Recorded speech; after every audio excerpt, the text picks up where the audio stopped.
ओम शांति। 15/9/69 के अव्यक्त महावाक्य।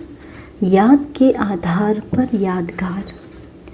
आवाज़ से परे जाना है व बाप को भी आवाज़ में लाना है। आप सब आवाज़ से परे जा रहे हो और बाप दादा को फिर आवाज़ में ला रहे हो। आवाज़ में आते भी अतीन्द्रिय सुख में रह सकते हो, तो फिर आवाज़ से परे रहने की कोशिश क्यों? अगर आवाज़ से परे निराकार रूप में स्थित हो फिर साकार में आएंगे तो फिर औरों को भी उस अवस्था में ला सकेंगे। 1 सेकंड में निराकार और 1 सेकंड में साकार, ऐसी ड्रिल सीखनी है। अभी अभी निराकारी, अभी अभी साकारी। जब ऐसी अवस्था हो जाएगी तब साकार रूप में हर एक को निराकार रूप का आपसे साक्षात्कार होगा। अपने आप का साक्षात्कार किया है? ब्राह्मण रूप में तो हो ही।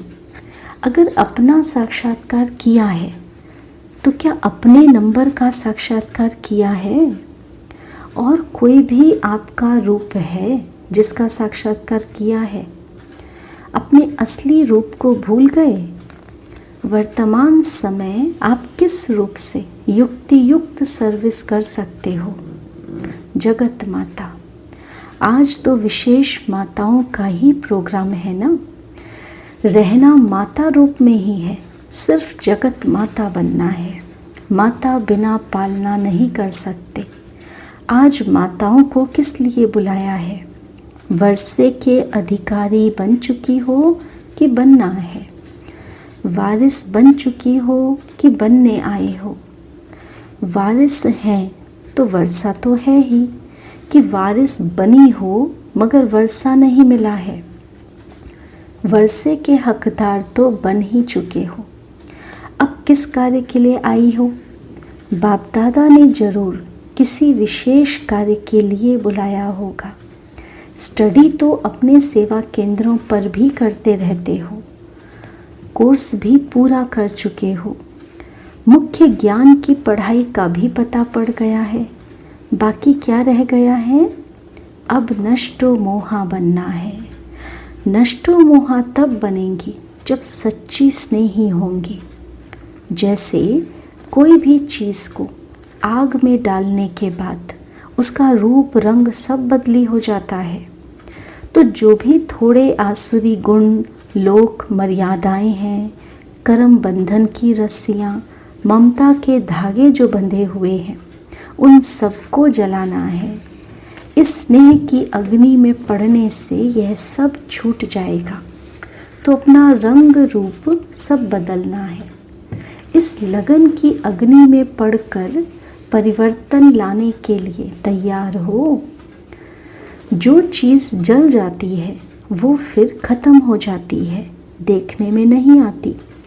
ऐसे अपने को परिवर्तन में लाने की हिम्मत है? आप सबकी यादगार अब तक भी कायम है। आपकी यादगार का आधार किस बात पर है? जितनी जितनी याद है उतनी उतनी सबकी यादगार बनी हुई है, अब तक भी कायम है। आपकी यादगार के आधार आप पर आप सबकी यादगार बनी हुई हो। अगर याद कम है तो यादगार भी ऐसा ही होगा।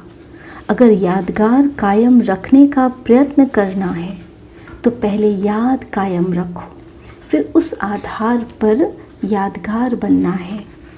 हर एक के विशेष गुण पर हर एक का ध्यान जाना चाहिए। एक एक का जो विशेष गुण है वो हर एक अगर अपने में धारण करे तो क्या बन जाएंगे? सर्वगुण संपन्न। जैसे आत्मा रूप को देखते हो ना, तो जब कर्म में आते हो तो हर एक के विशेष गुण तरफ देखो, तो फिर और बातें भूल जाएंगी। गुणों को ही अपने में भरने का प्रयत्न करना है। आज माताओं को चंद्रमा का टीका लगाया है। चंद्रमा के जो गुण हैं वो अपने में धारण करने ही हैं। परंतु चंद्रमा का सूर्य के साथ संबंध भी गहरा होता है। तो चंद्रमा जैसा संबंध और गुण धारण करने हैं। और चंद्रमा का कर्तव्य कौन सा है? शीतलता के साथ साथ रोशनी भी देता है। अच्छा, अब विदाई।